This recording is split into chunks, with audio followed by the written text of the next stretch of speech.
Alrighty, welcome back everyone. We just talked about the winners and the losers from this past weekend. Somehow everyone that has UGA on their schedule is in both groups. They have to feel a little bit more confident about what they saw this past Saturday in beating Georgia, but they also know the motivation and the bulletin board material is flowing in Austin right about or in Athens right about now. So we'll see what happens with that. Definitely something to watch. But let's get into a little bit of a week 3 whip around. There are a couple of games that I want to get on y'all's radar that we didn't have a chance to get to yesterday. A couple of top teams that really handle business, but want to get into how they handle business, especially one of these teams here in a second. But let's start with Ole Miss because this is a conversation that we've had pretty much every single week throughout this season with Ole Miss, thus far at least, where they play a really good game, they play really clean, they execute at a really high level. And then at the end of the game, it's all about, well, it's just Wake Forest. Well, it's just Middle Tennessee, I believe, is who they played last week. Well, it's just blah, blah, blah. It's just X, it's just Y.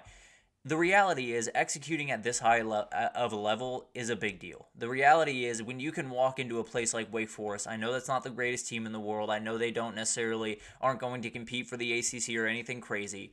But being able to make that not a doubt, being able to walk in there and say, we are going to fully take care of business, we're never going to leave this up to chance, and we're never going to let this crowd get involved is a big deal. It's what championship teams do. It's what elite teams do, and we'll see what happens. Texas has done it throughout this year. I think Missouri's done a good job of it, although this past weekend was a little bit tougher against a good opponent. Ole Miss has done it.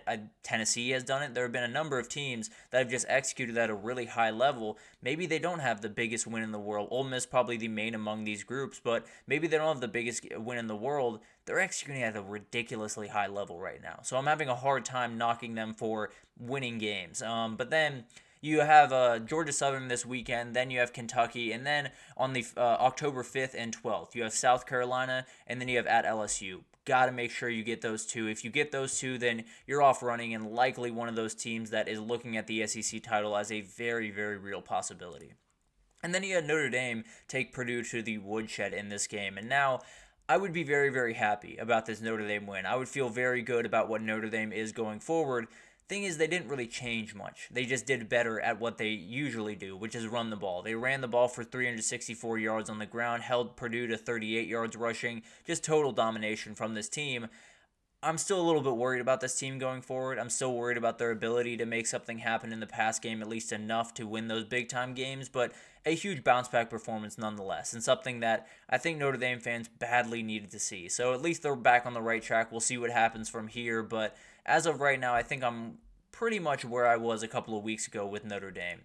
And then you have Tennessee just do mean stuff to Kent State. They were up 30 in the first quarter and then did an onside kick. I don't know why. It was kind of mean. Just ridiculous. But at the end of the day, Tennessee gets a big-time win, is still executing at a ridiculously high level. Kent State gets Penn State next, and it's just mean. I think it's going to be really, really tough what's going to happen to them this year. There's a possibility where they go 0-12. I'll be totally honest with you. But Tennessee keeps it rolling. They keep doing what they're supposed to do.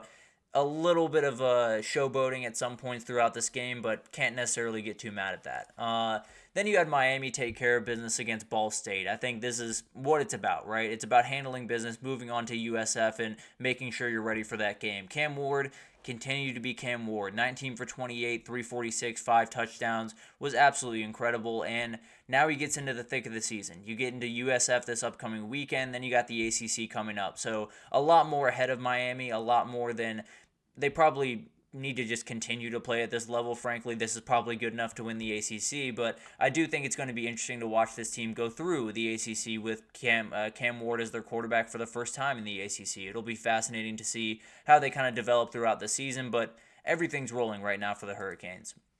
And then you had Oklahoma State just dominate Tulsa in a game that I didn't necessarily think Oklahoma State was going to be in danger of losing, but I thought Tulsa was going to hang around for just a little bit more. And the most impressive thing about this whole thing is Ollie Gordon has not been himself this year. Ollie Gordon has not been the guy that has won them football games this year. The last two games, he's had 17 carries apiece. He's gone for 49 and 41 rushing yards. Now, he did have a touchdown in the 49 rushing yards, I guess, against South Dakota State. But the reality is, or not against South Dakota State, against whoever they played in week 2. I'm blanking right now. But the reality is Alan Bowman is stepping up, which is absolutely huge. We talked about it going into the season that I was a little bit worried about their ability to keep Ollie Gordon going and then get what they needed from Alan Bowman. He went 24 of 31, 396, 5 touchdowns and a pick on Saturday, and he has a huge chance this weekend against Utah to prove that once again. So we'll see what happens there. Definitely going to be really fun to watch him develop throughout the season, but playing really good football right about now in Stillwater. And then you had Utah, the team that is coming in this weekend. Are they this weekend or next weekend?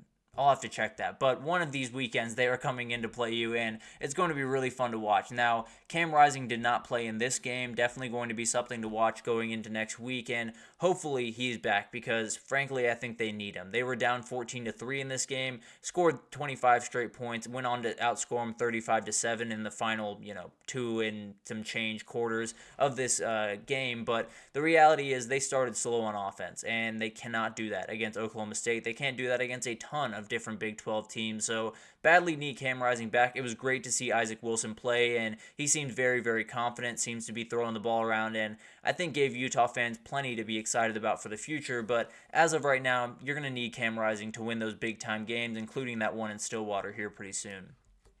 And then you got Arkansas State, Michigan, and this one was gross, I'll be honest. Michigan came off a game where they played really, really bad offensive football, and they pretty much did it again on Saturday. Now, they were a little bit cleaner, especially running the ball. They were very effective with Khalil Mullings over 100 yards. I think Donovan Edwards right around there. But the reality is they had 3 picks from Davis Warren. Actually, none of the passes from Davis Warren touched the ground. He went 11 for 14 with 3 picks. So, very weird stat line. But at the end of the day, they are making a quarterback change up there at Michigan. It is going to be Alex Orji this upcoming weekend against USC. I believe we'll break that game down tomorrow, if I'm not mistaken, maybe on Thursday, but going to be a really, really fun game. And I think at the very least, Alex Orji gives them an identity. At the very least, you know what you're getting every single down. You know that you're going to be a run-first team that picks its points in the passing game. So at least it gives Kirk Campbell a jumping off point, because right now they have no identity and have very little idea of what they want to do. So I do think getting at least an idea of who you are, an idea of what this team is going to be under Alex Orji is going to be a big deal. I don't necessarily think it's going to elevate this team a ton, but at the very least, it'll make this offense run a little bit smoother than it has been in the past. And then you got UAB Arkansas. Arkansas has a problem. They play down to competition. They play up to competition like no one else I've ever seen. And it's a coaching problem more than anything else. This is a coach in Sam Pittman that definitely has some questions to answer. I do think there is going to be a lot of fans that are asking probably for his job at the end of the year, depending on how the rest of the year goes, of course. But as of right now, they have very little pass game. Kalen Green went for 161 and a pick in this game. They just really weren't able to get anything going. Now, the run game was plenty fine, and they were able to obviously get the win, but this was an ugly one from Arkansas. They got to figure some things out. Winning only by 10 points against UAB is not a reality they should be living in, but it is right now. So we'll see what happens with them the rest of the season, see what happens with Sam Pittman the rest of the season, but this one was bad. No two ways about that. And then you had Duke get a win over UConn 26-21, another team that is just doing just enough to win games. Duke is not playing all that clean of football right now, but they're doing enough, I suppose. They beat Northwestern in a really gross one, I believe, last weekend on a Thursday, and then beat UConn this upcoming weekend. They outscored them 10-0 in the fourth, so made the plays they very much needed to in the fourth quarter, but as of right now, they got a lot to figure out for Duke. Malik Murphy was doing what he needed to do, made a number of plays throughout this game, went 28 for 43, 267, 3 touchdowns and a pick, so wasn't necessarily perfect, but did enough. No two ways about that, and we'll see what this Duke team is going into the ACC play, but as of right now, I do not have a lot of confidence in them to be able to score much of anything against these ACC teams, but another ACC team that did not play well this weekend and hasn't played well pretty much the entire year is NC State. They won 30-20 over Louisiana Tech, and this NC State team is just all over the place. There's not a real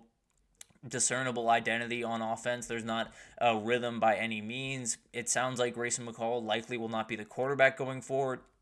It sounds like it will be CJ Bailey going forward, and I think it's one of those things that neither quarterback has really played all that well, but C.J. Bailey opens the quarterback run game just a little bit more, and that's kind of what matters at this point for NC State. You just have to throw as much stuff at these defenses as possible, and that's going to be the best way to go about business. So I don't know if it makes them all that better moving from Grayson McCall to CJ Bailey, but I know it gives the defense at least one more player to worry about in the run game. So at the very least, that matters a little bit, and we'll see what happens. Maybe Grayson McCall gets the job back, but right now, the way this offense has been moving, I wouldn't necessarily object to a little bit of a change at quarterback. And then you got App State get a big-time win going to East Carolina and getting a 21-19 win. And this was a under-the-radar game, but very, very fun. They did not get anything going on the ground if you were App State. They had so much trouble running the ball, only 2.3 yards per carry. But Joey Aguilar had his Jekyll and Hyde performance that he tends to have pretty much every week. Went for 424, 2 touchdowns, but also 2 interceptions. He was Joey Aguilar in a number of different ways. But ECU took a quick 16-0 lead after a pick six from Siobhan Revel Jr., very, very talented player. And then you had a number of different things. But the rest of the game was really controlled by App State. They responded right after that, cut the deficit to 16-14 going into halftime, and then just kind of tore them to pieces the rest of the way. They were very, very impressive in this game, at least in the back part of this game, and were able to handle business and keep things rolling. I have some big-time questions about this App State team, especially on the defensive side of the ball, but the point is to keep that Sun Belt trophy alive, keep that title hopes alive, and as of right now, they very much are. So we'll see what happens with this team as going forward. I don't feel great about them necessarily, but definitely a team that will have plenty to say in the Sun Belt, no doubt about that. And then I wanted to touch on Auburn real quickly because Hank Brown made the start for this team over Peyton Thorne. Very, very interesting decision. One that I don't necessarily object with too much. I understand you need a little bit of a spark on offense, and Hank Brown went to work in this game. Went 17 for 25, 235, 4 touchdowns. Obviously, it is New Mexico, so take it for what you will, but it will be awesome to watch this guy play the rest of the year. I think he's a very talented young player. I think Walker White right behind him is another very talented young player. So it's going to be fun to see how the quarterback position is handled by Auburn. Obviously, he's going to be a huge thing going forward, and they'll have to figure it out. And then the other part of this was Jarquez Hunter lives. He is alive. He went 20 carries, 152 yards, a touchdown in this game, so they badly need him going forward. He is the best player on the field for them, and they need him to be a huge part of the game. They have Arkansas this week before OU comes to town. If they can get 2 wins there, then Auburn's back rolling, and we'll see what happens from there. But a really crazy weekend, a number of games that I just wanted to get on y'all's radar. Ole Miss taking care of business, a lot of top teams taking care of business in a number of ways this last weekend. But let's take our third break here. When we come back, we're going to do some questions from this past weekend, like where do Florida State and Florida go from here? And the answer is not too easy to get you, but we'll give it that right after this, so stick with us.